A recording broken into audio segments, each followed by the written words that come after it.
And it's interesting, we're not actually painting colors in the sense of the animal skull or anything like that. We really just, for whatever painting we're doing, we're painting light. So before I do my final glazes on this painting, I'm just going to do a few little trials. So if I switch off the main light, this is what the painting would look like in a relatively dark room with just a bit of sunlight coming through the window. This is what the painting will look like when I switch on the main light. So the main light is relatively dim and it's got a slightly warm color. And this is what the painting will look like if I switch on a very strong warm light. It's very unlikely that anybody would have such a strong light on this painting where it's going to hang eventually.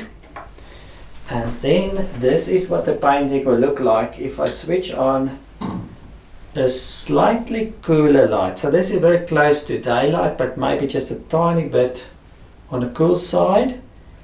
And this is what it would look like if I switch the main light, ceiling light off, and just have that slightly cooler light on my painting. So in this specific painting, I'm trying to capture the early morning light on the zebra and on the grass. So I'm just going to use the slightly cool light when I do my final glazes now. If I hang it in an area where the light is going to be slightly warmer, then this is going to appear a bit warmer as well. And I'm fine with that. I would rather have it appear a little bit warmer than on the cool side. So for my final glazes, I'm going to use burnt sienna from Winsor & Newton. I'm going to use the artist oil colors. I'm going to use raw sienna, that's also Winsor & Newton, the artist oil color. And then I'm going to use a really small touch of a transparent yellow, and I'm just going to use this one from Art Spectrum. As my glazing medium, I'm going to use Liquin Original, also from Winsor & Newton. So using these warm colors will really make the zebra and the grass pop against the cool blue background. I just have to make sure to be quite subtle. I don't want this to look unnatural. Okay, so let's get started.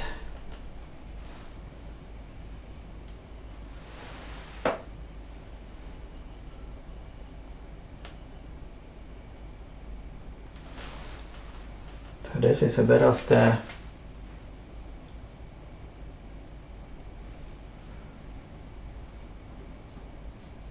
raw sienna. I'm just going to go very light and just do a bit of a trial. I'm going to add a bit of the burnt sienna up here.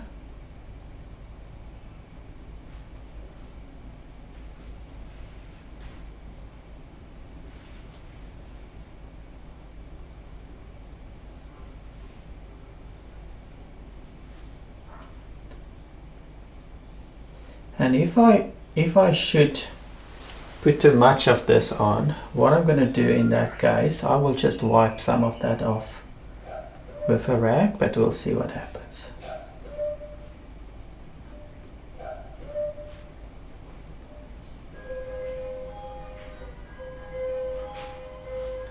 As you can hear, it's 3 o'clock in the afternoon here in Adelaide, Australia.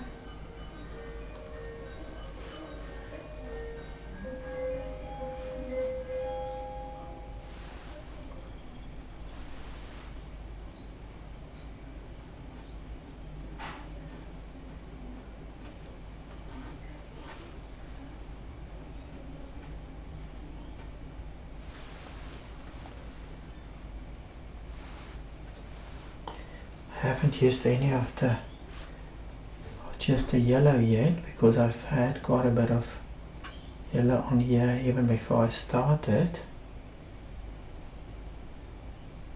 And I think this glazing on the zebra is actually relatively close to where I wanted it to be. Just a few areas that I want to touch, but on the grass there's quite a bit of work to be done there.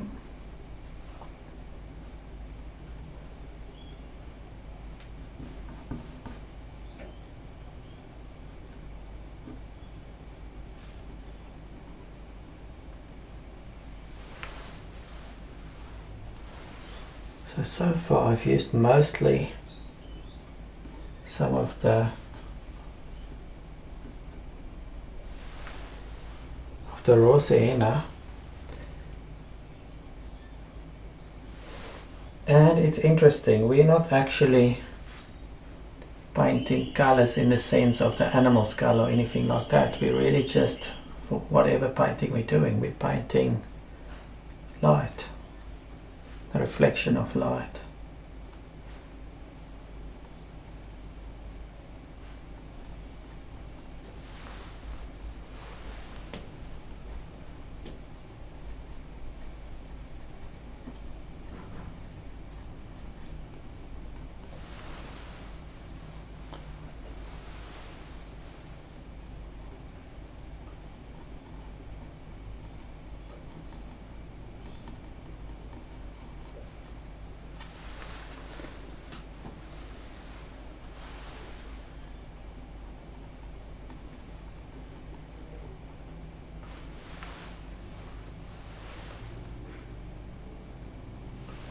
Right, and what I'm going to do now, I'm going to start with the grass, and for now I'm just going to use some of the raw sienna.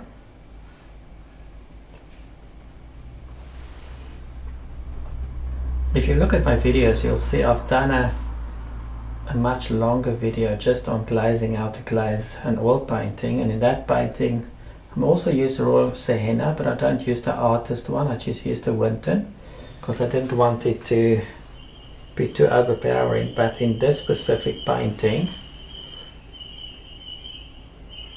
the colors needs to be much stronger, so that's why I'm using the artist one.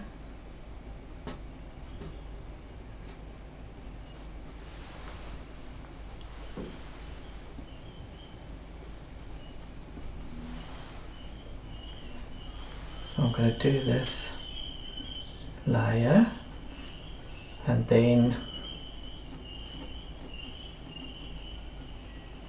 I'm just going to sort of stand back and have a look at the painting and switch on the main light, get an idea of what it would look like under normal ceiling light.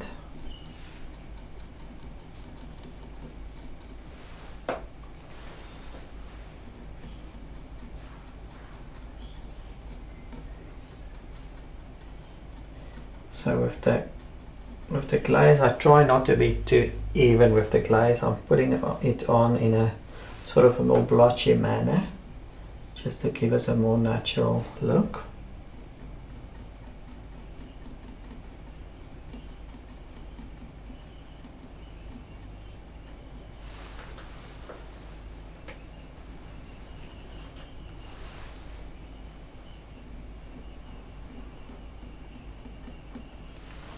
In the morning that when I took this reference photo, it was an absolutely beautiful morning. It was early in the morning. I went out just after sunrise, and this stallion actually allowed me to follow him on foot, and he was just grazing. It was beautiful.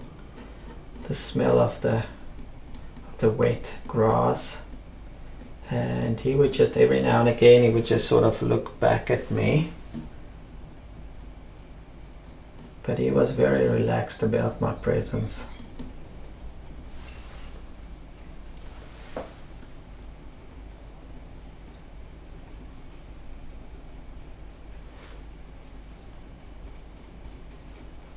So with a small study like this, eventually I would like to do a bigger painting like this, and very often with the studies it's sort of just a trial, and when all my mistakes that I'm gonna make, if I can make most of them here, it is always great. Now I'm gonna see how it's gonna go if we do little tips of the grass.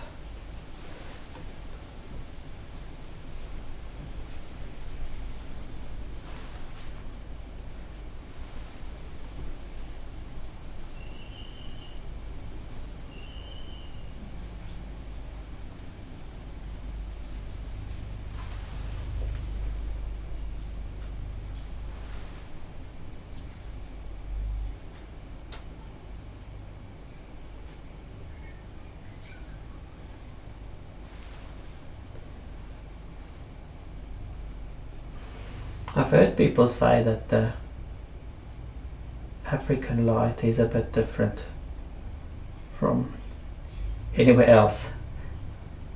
I don't know, I think that could be so. It does look a bit different. I know that light has got a lot to do with reflections and things like that, and the type of dust in the air. But yeah, even the smells in Africa is different from anywhere else. I lived there for 39 years, and when I went back there after a few years, I could smell Africa when I got off the plane. It was a very familiar, very welcoming smell.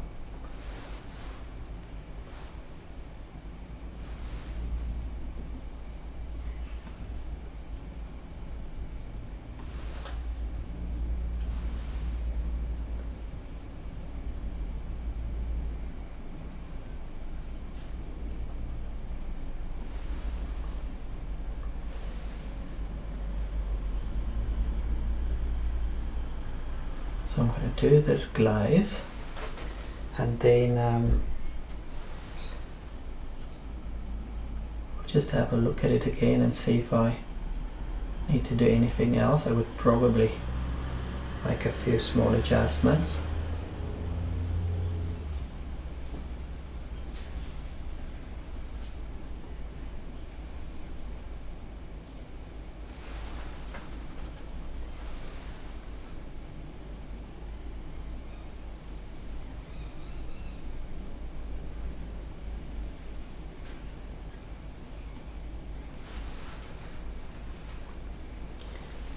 It's interesting in a painting like this, one always have your favorite parts, and I obviously like those highlights a lot, but the grass was also, I love painting it, going in all kinds of random directions.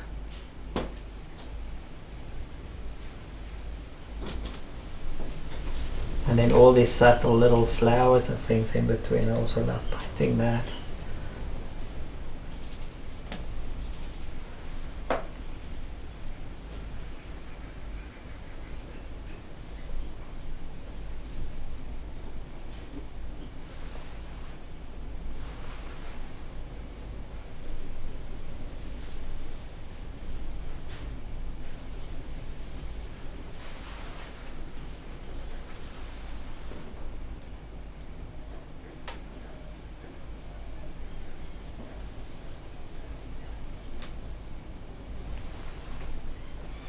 I still find it amazing how quickly the glaze can change a painting. You spend so many hours working on a painting, and then just in a few minutes with a glaze you can change everything.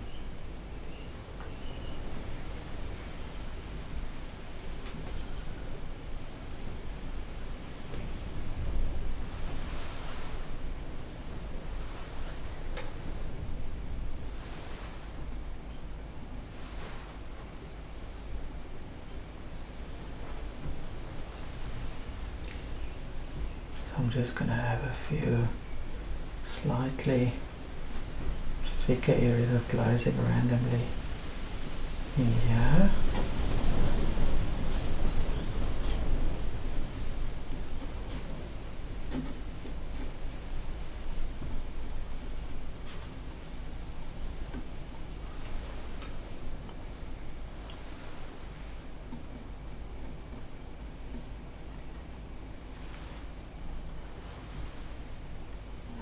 So when I have the brighter colors over here and they are less bright in that area, this will create the illusion that those little bits of grass there is far away and this is a bit closer.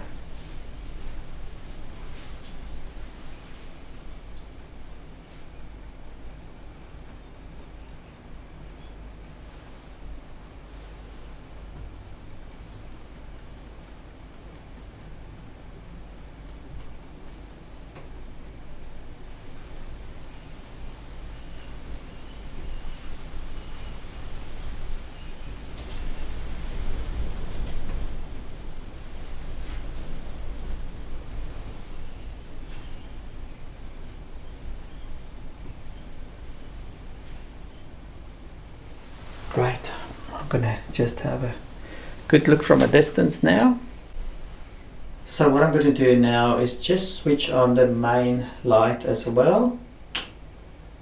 You can see with the main light being a little bit on the warmer side, everything appears to be warmer on the painting as well. And now I'm going to switch off the cooler light, so the light intensity has dropped quite a bit. And this is what the painting might look like in the owner's home. But what I'll do is I'm going to just up the intensity of the light a little bit and see if the light is a little bit brighter than this, what the painting would look like. So this is what the painting might look like if they've got a slightly brighter light, and I'm happy with the painting that it is at the moment, so I'm going to leave it at that. I would love to one day do this in a bigger size, and I just also wanted to say thank you for watching my video, and I'm really looking forward to speaking to you next time.